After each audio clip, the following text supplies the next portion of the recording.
What is up, guys? Welcome back to Auto Access. Today is the first day of the Detroit Auto Show, and they just revealed the new Supra and GT 500 today. So I'm gonna check them out and react to them, tell you my thoughts about them, and actually I will be heading up to Detroit this weekend to go see them in person. I'll be making a lot of content, showing you guys actual in-camera view of me there and reacting to the cars. Hopefully, getting some up-close looks and all that. So right now, I'm gonna check out the pictures and just talk to you guys about them. So, as you can see right here is the new 2020 Toyota Supra. It looks pretty good in my opinion, but I don't know. The looks, I like the looks of the old one a lot better personally to me. I don't know. It's just kind of stuck with me. Maybe just throughout the history, everyone likes it. This one, I mean, it kind of resembles the old Supra, but it doesn't really. But it does. Like, the design elements are there of it. Obviously, it's not more modern. 90s styling is a lot more different than now. All right, let's keep going through the back end. I think the back end looks pretty good. I like how they kept the same font, that old like cartoon font from the 90s of the Supra on this new one. That looks really cool to me. I wish I had like a little spoiler or something though. I really like that spoiler from the Mark IV one. The exhaust also looks pretty good. It looks pretty good from the back. The taillights also look really clean in my opinion. And as you can see right here, the numbers were revealed today of 335 horsepower and 365 pound-feet of torque from the 3-liter inline-six turbo engine co-designed between BMW and Toyota. In my opinion, I think that number is a little underpowered. Like, if I remember correctly, the Toyota Supra Turbo from 1994 had like 315-ish. I may not be exact right, but like still over a 20-year period, 20-plus year period ish. I can't really do math, but like that's a long time, and the horsepower doesn't really go up that much. But it still says it would do estimated 0 to 60 in 4.1 seconds and a top speed of 155. The weight, it's pretty lightweight, 3,397 pounds. Not too lightweight, but still pretty lightweight. Be able to swing it around.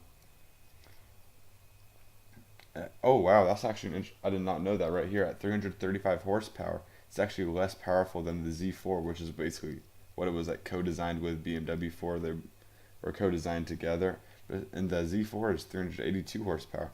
I think the 335 horsepower should have been bumped. You're paying a lot of money right here, 51,000, 54,000, 55, 56,000. That much money for 335 horsepower. And now that number, like, you could buy a lot of cars with a lot more power that drive. I mean, it may not have the same type of driving experience, but like that'll get you around a lot quicker. I mean, obviously it's the Supra, but that's just the name from it. And really, what made the Supra was its engine and the 2JZ, how it was built, how way overbuilt it was. You could modify it and get way more power out of it. That's what really made it a Supra, and that's what I don't know. That's just my opinion. Let's keep looking. It looks pretty good in red there. Yeah, I like that a lot. I like this little front part and the intake area. Yeah, that side view looks really good in my opinion. This view right here, that's probably its best angle. Yeah, it's a good looking car. Yeah, I didn't like it at first. It's grown on me the more I look at it. I bet when I bring you some content in person there, it'll look a lot better in person than these pictures. Like, I feel like when I see it in person, I'll be stunned with how it looks. But yeah, that's just my opinion. I think my biggest opinion on it is that it's a little under horsepowered. I don't know the exact pricing of the old Supra, the Mark IV, when it originally came out, but I don't know, 50 some thousand seems like a lot of money for 335 horsepower. Let's keep reading along. So the Supra and Z4 share nearly all components, including the 3-liter twin-scroll turbo inline BMW engine.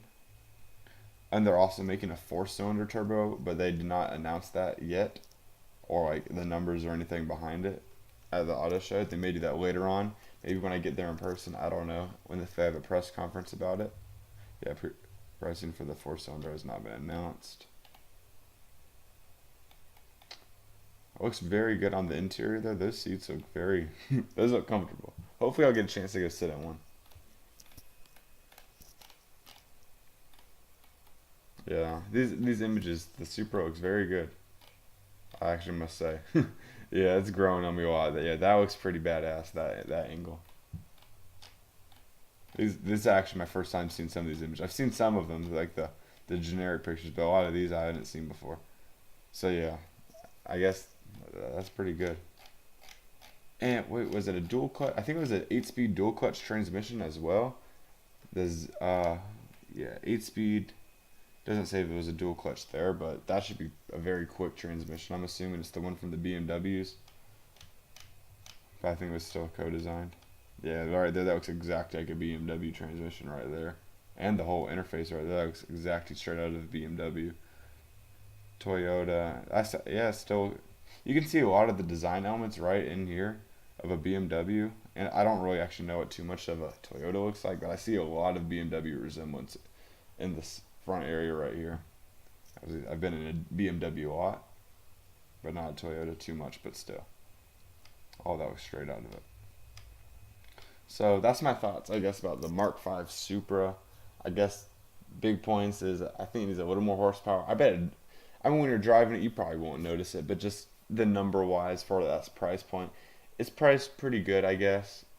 It would be priced pretty good if it had a better horsepower number, but still 50,000. That's a pretty good competing number. All right, yeah. So thank you guys for watching this video. Be sure to check out and stay tuned for more content when I head out to Detroit this weekend. I'll bring out as much content as possible as I can. So see you guys then.